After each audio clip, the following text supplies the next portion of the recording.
Program assistant ಅಂತ post call ಮಾಡೋರೆ, 2 post.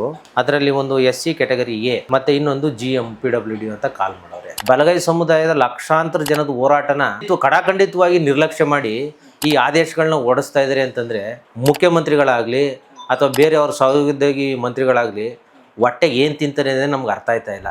ಒಳ ಮೀಸಲಾತಿ ವಿಚಾರ ಹೇಳ್ಕೊಂಡು ಪೋಸ್ಟ್ ಪೋನ್ ಮಾಡ್ಕೊಂಡು ಈ ಸಚಿವರಾಗ್ಲಿ ಮುಖ್ಯಮಂತ್ರಿ ಆಗ್ಲಿ ಎಡಗೈ ಮತ್ತೆ ಬಲಗೈ ಇಬ್ಬರಿಗೂ ಅನ್ಯಾಯ ಮಾಡ್ತಾ ಐತೆ. ಇವ್ರಿಗೆ ಮುಖ್ಯಮಂತ್ರಿ ಆಗಿ ಯೋಗ್ಯತೆ ಇದೆಯಾ ಅಥವಾ ಬೇರೆಯವ್ರಿಗೆ ಸಚಿವರು ಆಗಿ ಯೋಗ್ಯತೆ ಇದೆಯೇನು ಅಂತ ನಮ್ಗೆ ಅರ್ಥ ಆಗ್ತಾ ಇಲ್ಲ.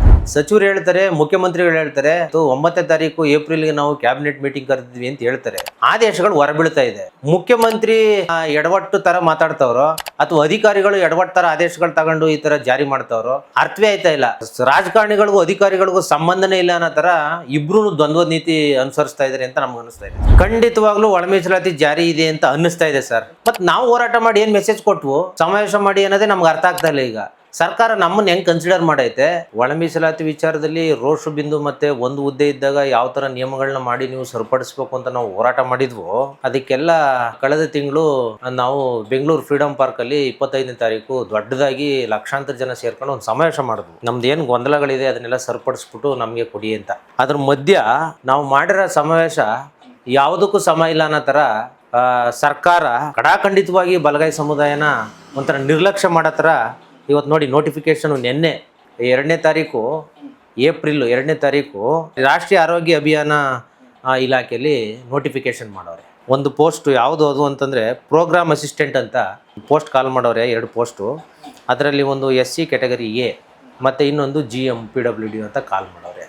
ಇಷ್ಟೆಲ್ಲ ಹೋರಾಟ ಮಾಡಿ ನಮಗೇನು ಸಮಸ್ಯೆ ಆಗಿತ್ತು ಒಳ ಮೀಸಲಾತಿ ವಿಚಾರದಲ್ಲಿ ಆ ಗೊಂದಲನ ಸರಿಪಡಿಸ್ಕೊಡಿ ಅಂತ ನಾವು ಸರ್ಕಾರಕ್ಕೆ ಅಷ್ಟು ಪ್ರಶ್ನೆ ಮಾಡಿದ್ರು ಬಲಗೈ ಸಮುದಾಯದ ಲಕ್ಷಾಂತರ ಜನದ ಹೋರಾಟನ ಕಡಾಖಂಡಿತವಾಗಿ ನಿರ್ಲಕ್ಷ್ಯ ಮಾಡಿ ಈ ಆದೇಶಗಳನ್ನ ಓಡಿಸ್ತಾ ಇದ್ದಾರೆ ಅಂತಂದರೆ ಮುಖ್ಯಮಂತ್ರಿಗಳಾಗಲಿ ಅಥವಾ ಬೇರೆಯವ್ರ ಸಹೋದ್ಯೋಗಿ ಮಂತ್ರಿಗಳಾಗಲಿ ಹೊಟ್ಟೆಗೆ ಏನು ತಿಂತಾರೆ ಅಂದರೆ ನಮ್ಗೆ ಅರ್ಥ ಆಯ್ತಾ ಇಲ್ಲ. ಇಷ್ಟೆಲ್ಲ ಹೋರಾಟ ಮಾಡಿ ಸರಿಪಡಿಸಿ ನಮ್ಮ ಕೆಲಸ ಮಾಡಿಕೊಡಿ, ನಮ್ಗೆ ಒಳ್ಳೇದು ಮಾಡಿ ಸಮಸ್ಯೆಗಳನ್ನೆಲ್ಲ ಸರಿಪಡಿಸಿ ಅಂತ ನಾವು ಹೇಳಿದ್ರು ಇದನ್ನ ನಿರ್ಲಕ್ಷ್ಯ ಮಾಡಿ ಇಷ್ಟು ನೀವು ಬೇಜವಾಬ್ದಾರಿತನದಿಂದ ಆಡಳಿತ ಮಾಡ್ತಾ ಇದ್ದೀನಿ ಅಂತಂದರೆ ನಾವು ಅವತ್ತು ಹೋರಾಟ ಮಾಡಬೇಕಾದ್ರೆ ಕೋಡ್ ಆಫ್ ಕಂಡಕ್ಟ್ ಬಂತು. ಹಂಗಾಗಿ ನಾವು 29ನೇ ತಾರೀಕಿದ್ದ ಕ್ಯಾಬಿನೆಟ್ನ 9ನೇ ತಾರೀಕಿಗೆ ಪೋಸ್ಟ್ಪೋನ್ ಮಾಡಿದ್ವು ಅಂತ ಹೇಳ್ತಾರೆ. ವಿನಾಕಾರಣ ಈ ಸಚಿವರಾಗಲಿ ಮುಖ್ಯಮಂತ್ರಿ ಆಗಲಿ ಎಡಗೈ ಮತ್ತು ಬಲಗೈ ಇಬ್ಬರಿಗೂ ಅನ್ಯಾಯ ಮಾಡ್ತೈತೆ. ಒಳ ಮೀಸಲಾತಿ ವಿಚಾರ ಹೇಳ್ಕೊಂಡು ಪೋಸ್ಟ್ಪೋನ್ ಮಾಡ್ಕೊಂಡು ಇದುವರೆಗೂ ಮುಖ್ಯಮಂತ್ರಿಗಳು ಒಂದು ಪೋಸ್ಟ್ನ ಫಿಲ್ ಮಾಡಿಲ್ಲ. ಇವ್ರಿಗೆ ಮುಖ್ಯಮಂತ್ರಿ ಆಗಿ ಯೋಗ್ಯತೆ ಇದೆಯಾ ಅಥವಾ ಬೇರೆಯವ್ರಿಗೆ ಸಚಿವರು ಆಗಿ ಯೋಗ್ಯತೆ ಇದೆಯೇನು ಅಂತ ನಮ್ಗೆ ಅರ್ಥ ಆಗ್ತಾ ಇಲ್ಲ. ಯಾಕೆ ನಿರ್ಲಕ್ಷ್ಯ ಧೋರಣೆ ಯಾಕೆ ಮಾಡ್ತಾ ಇದ್ರಿ ನೀವು ದಲಿತರ ಮೇಲೆ ಅಂತ ನಮ್ಗೆ ಅರ್ಥ ಆಗ್ತಾ ಇಲ್ಲ. ಕಂಪ್ಲೀಟಾಗಿ ಒಳ ಮೀಸಲಾತಿ ಜಾರಿ ಮಾಡಿ ಅಂತ ಮಾದಿಗ ಸಂಬಂಧಿತ ಜಾತಿಗಳು ಹೋರಾಟ ಮಾಡ್ತಾ ಇದ್ದಾವೆ. ನಾವು ಒಳ ಮೀಸಲಾತಿ ವಿಚಾರದಲ್ಲಿ ಏನು ಗೊಂದಲಗಳಿದ್ವು ಅದನ್ನು ಸರಿಪಡಿಸಿ ಆಮೇಲೆ ಜಾರಿ ಮಾಡಿ ಅಂತ ನಾವು ಹೇಳ್ತಾ ಇದ್ದೀವಿ. ನಾವೆಲ್ಲೂ ಜಾರಿ ಮಾಡಬೇಡಿ ಅಂತ ನಾವೆಲ್ಲೂ ಹೇಳಿಲ್ಲ. ನಾವು ಏನು ಸಮಸ್ಯೆ ಇದೆ ಆ ಗೊಂದಲಗಳನ್ನ ಸರಿಪಡಿಸ್ಬಿಟ್ಟು ಆಮೇಲೆ ಜಾರಿ ಮಾಡಿ ಅಂತ ಹೇಳ್ತಾ ಇದ್ವಿ. ಇಷ್ಟೆಲ್ಲ ಹೇಳಿನೂ ಮೌಖಿಕವಾಗಿ ಹೇಳಿದ್ದೀವಿ, ನಾವು ಎಲ್ಲ ಆದೇಶಗಳನ್ನ ತಡೆ ಹಿಡಿದ್ವಿ ಅಂತ ಮಾನ್ಯ ಸಮಾಜ ಕಲ್ಯಾಣ ಇಲಾಖೆಯಿಂದ ಕಮಿಷನರ್ ಹೇಳ್ತಾರೆ. ರಾಕೇಶ್ ಕುಮಾರ್ ಅವರು ನಾವು ಪರ್ಸ್ನಲಾಗಿ ಫೋನ್ ಮಾಡಿ ಮಾತಾಡಿದ್ವಿ, ಅವ್ರಿಗೆ ಮಾದೇವಪ್ಪನವ್ರಿಗೆ ಹೇಳಿದ್ವಿ, ಅವರು ನಾವು ಎಲ್ಲ ಇಲಾಖೆಗಳಲ್ಲಿ ಅದನ್ನು ತಡೆ ಹಿಡಿದ್ವಿ ಅಂತ ಹೇಳ್ತಾರೆ. ಇವ್ರು ಎಲ್ಲರೂ ಮಿನಿಸ್ಟ್ರು ಮತ್ತು ಆ ಕಮಿಷನರ್ ಹೇಳಿನೂ ತಡೆ ಹಿಡಿದ್ವಿ ಅಂತ ಹೇಳಿನೂ ಈ ಆದೇಶಗಳು ಹೊರಬೀಳ್ತಾ ಇದ್ದಾವೆ ಅಂತಂದರೆ ಮೇ ಬಿ ಅಧಿಕಾರಿಗಳನ್ನ ಸರ್ಕಾರನ ಈ ಇಲಾಖೆಗಳು ಲೆಕ್ಕಕ್ಕೆ ತಗೊಂಡಿಲ್ಲ ಅನಿಸುತ್ತೆ. ಮಾದೇವಪ್ಪ ಅವ್ರನ್ನೂ ಲೆಕ್ಕಕ್ಕೆ ತಗೊಂಡಿಲ್ಲ ಮತ್ತು ಸಮಾಜ ಕಲ್ಯಾಣ ಇಲಾಖೆ ಕಮಿಷನರ್ ರಾಕೇಶ್ ಕುಮಾರ್ ಅವ್ರನ್ನೂ ಲೆಕ್ಕಕ್ಕೆ ತಗೊಳ್ದಂಗೆ ಇಲಾಖೆಗಳು ಕೆಲಸ ಮಾಡ್ತಾ ಇದ್ದಾವೆ ಅನ್ಸುತ್ತೆ. ನಾವಿಷ್ಟೆಲ್ಲ ಹೋರಾಟ ಮಾಡಿ ಲಕ್ಷಾಂತರ ಜನ ಸೇರಿ ಸಮಾವೇಶ ಮಾಡಿ ಒಂದು ಮೆಸೇಜ್ನ ಕೊಟ್ಟರು ಸರ್ಕಾರ ಕಂಪ್ಲೀಟಾಗಿ ನಮ್ಮನ್ನು ನಿರ್ಲಕ್ಷ್ಯ ಮಾಡಿ ಈ ಥರ ಆದೇಶಗಳನ್ನ ಹೊರ ಹಾಕ್ತಾ ಇದೆ ಅಂತಂದರೆ ಬಲಗೈನ ಸಂಪೂರ್ಣವಾಗಿ ಇವರು ನಮ್ಮನ್ನು ತುಳಿಬೇಕು, ನಮ್ಗೆ ಅನ್ಯಾಯ ಮಾಡಬೇಕು ಅಂತಲೇ ದುರುದ್ದೇಶದಿಂದ ಕೆಲಸ ಮಾಡ್ತಾ ಇದ್ದಾರೆ ಅಂತ ನಮಗೆ ಭಾವಿಸ್ತಾ ಇದೆ. ಈ ಆದೇಶಗಳು ಬರ್ತಾ ಇರೋದೆಲ್ಲ ನೋಡಿದ್ರೆ ಜಾರಿ ಆಗಿದೆ ಅಂತಲೇ ಅನಿಸ್ತೈತೆ. ಮತ್ತು ನಾವು ಹೋರಾಟ ಮಾಡಿ ಏನು ಮೆಸೇಜ್ ಕೊಟ್ವು, ಸಮಾವೇಶ ಮಾಡಿ ಅನ್ನೋದೇ ನಮ್ಗೆ ಅರ್ಥ ಆಗ್ತಾ ಇಲ್ಲ. ಈಗ ಸರ್ಕಾರ ನಮ್ಮನ್ನು ಹೆಂಗೆ ಕನ್ಸಿಡರ್ ಮಾಡೈತೆ, ಯಾಕೆ ಈ ಆದೇಶಗಳು ಹೊರಬೀಳ್ತೈತೆ, ಇದು ಯಾರು ಅಧಿಕಾರಿಗಳಾಗಲಿ ಅಥವಾ ರಾಜಕಾರಣಿಗಳಾಗಲಿ ಇಷ್ಟು ಬೇಜವಾಬ್ದಾರಿಯಿಂದ ಕೆಲಸ ಮಾಡ್ತಾ ಇದ್ದಾರಲ್ಲ ಇವ್ರಿಗೆ ನಾವು ಏನು ಹೇಳಬೇಕು. ಮತ್ತು ಈ ಸಚಿವರಾಗಲಿ ಅಥವಾ ಅಧಿಕಾರಿಗಳಾಗಲಿ ಹೊಟ್ಟೆಗೆ ಅನ್ನ ತಿಂತಾರೆ ಅಥವಾ ಬೇರೆ ಏನಾದರೂ ತಿನ್ಕೊಂಡು ಆಡಳಿತ ಮಾಡ್ತವ್ರು ಅಂದರೆ ನಮ್ಗೆ ಅರ್ಥ ಆಗ್ತಾ ಇಲ್ಲ. ಖಂಡಿತವಾಗ್ಲೂ ಒಳ ಮೀಸಲಾತಿ ಜಾರಿ ಇದೆ ಅಂತ ಅನ್ನಿಸ್ತಾ ಇದೆ ಸರ್. ಎಲ್ಲ ಕ್ಯಾಬಿನೆಟಲ್ಲಿ ನಿರ್ಧಾರನೇ ಆಗಿಲ್ಲ ಅಂತ ಅವ್ರು ಹೇಳ್ತಾರೆ, ಸಚಿವರು ಹೇಳ್ತಾರೆ, ಮುಖ್ಯಮಂತ್ರಿಗಳು ಹೇಳ್ತಾರೆ. 2 ಬಾರಿ ಪೋಸ್ಟ್ಪೋನ್ ಆಯಿತು, 9ನೇ ತಾರೀಕು ಏಪ್ರಿಲ್ಗೆ ನಾವು ಕ್ಯಾಬಿನೆಟ್ ಮೀಟಿಂಗ್ ಕರೆದಿದ್ವಿ ಅಂತ ಹೇಳ್ತಾರೆ. ಆದೇಶಗಳು ಹೊರಬೀಳ್ತಾ ಇದೆ.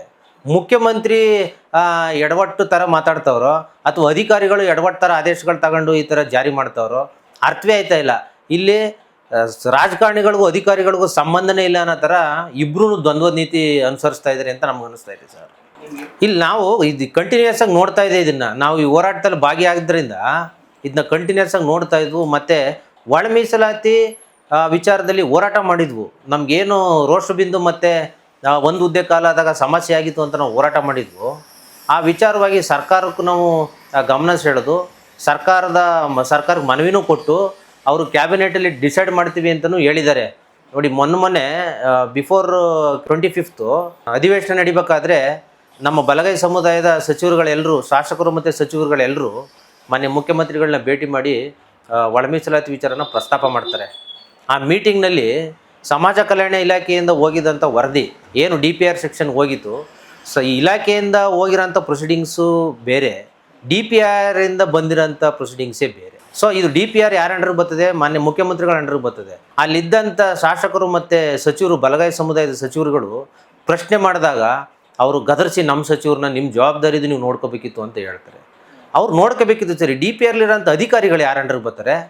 ಮಾನ್ಯ ಮುಖ್ಯಮಂತ್ರಿಗಳೇನು ಅವ್ರೇನು ತಿಂತಾಯಿದ್ರು? ಹಾಗಾದರೆ ಅವ್ರೇನು ಕೆಲಸ ಮಾಡೋಕ್ಕೆ ಕೂತವ್ರಲ್ಲಿ? ಹಾಗಾದರೆ ಒಂದು ಸಮುದಾಯಕ್ಕೆ ಇಷ್ಟು ಅನ್ಯಾಯ ಆಗೈತೆ ಅಂತ ನಾವು ಹೇಳಿದ್ರೂ ಇವರು ನಿರ್ಲಕ್ಷ್ಯ ತೋರಿ ಅಧಿಕಾರ ನಡೆಸೋಕ್ಕೆ ಇವರು ಅಧಿಕಾರ ಗಂಟ್ಗೆ ಕೂತ್ಕೋತವ್ರೆ ಅಂತಂದರೆ ಇವ್ರಿಗೆ ಓಟ್ ಹಾಕಿರೋಂಥ ಸಮುದಾಯಗಳು ಹಿತ ಕಾಪಾಡಬೇಕು ಅನ್ನೋದು ಇವ್ರ ಮನಸ್ಸಲ್ಲಿ ಇಲ್ವಾ? ನಮಗೂ ಅದು ಒಂಥರ ಯಕ್ಷ ಪ್ರಶ್ನೆ ಆಗ್ಬಿಟ್ಟೈತೆ ಸರ್. ನಾವು ಇಷ್ಟೆಲ್ಲ ಲಕ್ಷಾಂತರ ಜನ ನಾವು ಅನ್ಯಾಯ ಆಗ್ತೈತೆ ಅಂತ, ಸಮುದಾಯಕ್ಕೆ ಅನ್ಯಾಯ ಆಗ್ತೈತೆ ಅಂತ ಹೋರಾಟ ಮಾಡಿ ನಮ್ಮನ್ನು ರೆಪ್ರೆಸೆಂಟ್ ಮಾಡೋಂಥ ಸರ್ಕಾರಿ ಅಧಿಕಾರಿಗಳಾಗಲಿ ಅಥವಾ ರಾಜಕಾರಣಿಗಳಾಗಲಿ ಅಥವಾ ಸ್ವಾಮೀಜಿಗಳಾಗಲಿ ಗಟ್ಟಿಯಾಗಿ ನಿಲುವೇ ತೋರಿಸ್ತಾ ಇಲ್ಲ. ಇದರಲ್ಲಿ ಇಷ್ಟೆಲ್ಲ ಅನ್ಯಾಯ ಆಗಿ ಆದೇಶ ಬರ್ತೈತೆ, ಕೇಳಿದ್ರೆ ಹೇಳಿದ್ವಿ ಸರಿ ಮಾಡ್ತಾರೆ, ಹೇಳಿದ್ವಿ ಸರಿ ಮಾಡ್ತಾರೆ. ಕೆಲಸಕ್ಕೆಲ್ಲ ಆರ್ಡರ್ಸ್ ಕೊಟ್ಟು ಕೆಲಸಕ್ಕೆ ಹೋದ್ಮೇಲೆ ಇವ್ರು ಸರಿ ಮಾಡೋದೇನು? ಮತ್ತೆ ಕೋರ್ಟ್ಗೆ ಹೋಗ್ತಾರೆ, ಮಾನವೀಯತೆ ದೃಷ್ಟಿಯಿಂದ ನಾವು ಮುಂದುವರಿತೀವಿ ಅಂತಾರೆ. ಆಗ ನಾವು ಯಾರನ್ನ ಕೇಳೋಕ್ಕಾಗತ್ತೆ? ಈ ಸಚಿವರುಗಳಿಗಾಗಲಿ ಅಥವಾ ನಮ್ಮ ಸಮುದಾಯದ ನಾಯಕರುಗಳಿಗಾಗಲಿ ಅರ್ಥವೇ ಆಯ್ತಾ ಇಲ್ಲ ಅನ್ಸುತ್ತೆ ಇದೇನು ಅಂತ. ಸರ್, ನಾನು ಹೇಳಿದೆ ಅವಾಗಲೇ, ನಾನು ಕಂಟಿನ್ಯೂಸ್ ಆಗಿ ಇದನ್ನು ನಾನು ಅಬ್ಸರ್ವ್ ಮಾಡ್ತಾ ಇರೋದ್ರಿಂದ ನನಗೊಂದಷ್ಟು ಮಾಹಿತಿಗಳು ಸಿಗ್ತವೆ. ನೋಡಿ, ಆ KE examination authority, Karnataka examination authority ವಾಯುವ್ಯ ಇಲಾಖೆ ಕಾಲ್ ಮಾಡೈತೆ, ಅದನ್ನ ತಡೆ ಹಿಡಿದೀವಿ ಅಂತ ಹೇಳಿದ್ರು ಇವತ್ತು ಎಕ್ಸಾಮ್ ಡೇಟ್ನೇ ಅನೌನ್ಸ್ ಮಾಡಿ April 10th ನಾವು ಎಕ್ಸಾಮ್ ಮಾಡ್ತೀವಿ ಅಂತ ಹೇಳ್ತಾ ಇದ್ದಾರೆ. ಮತ್ತು ಆದೇಶನ ಎಲ್ಲಿ ಹೋಲ್ಡ್ ಮಾಡೋರು ಇವರು? ಖಂಡಿತವಾಗ್ಲೂ ಸರ್ ಗೊತ್ತಿಲ್ಲ ಯಾಕೆ ಅಂತ.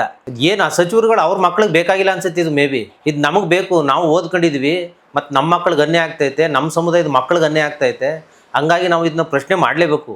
ಅನ್ಯಾಯ ಆಗ್ತಾ ಇದ್ರು ನಾವು ನೋಡ್ಕೊಂಡು ಸುಮ್ಮನೆ ಕೂರಕ್ಕಾಗಲ್ಲ ಸರ್. ಬಾಬಾ ಸಾಹೇಬರು ನಮ್ಗೆ ಅದನ್ನ ಹೇಳ್ಕೊಟ್ಟಿಲ್ಲ. ನಿಮ್ಮಂತವ್ರಿಗೆ ವೇದಿಕೆ ಸಿಗಲ್ವಲ್ಲ.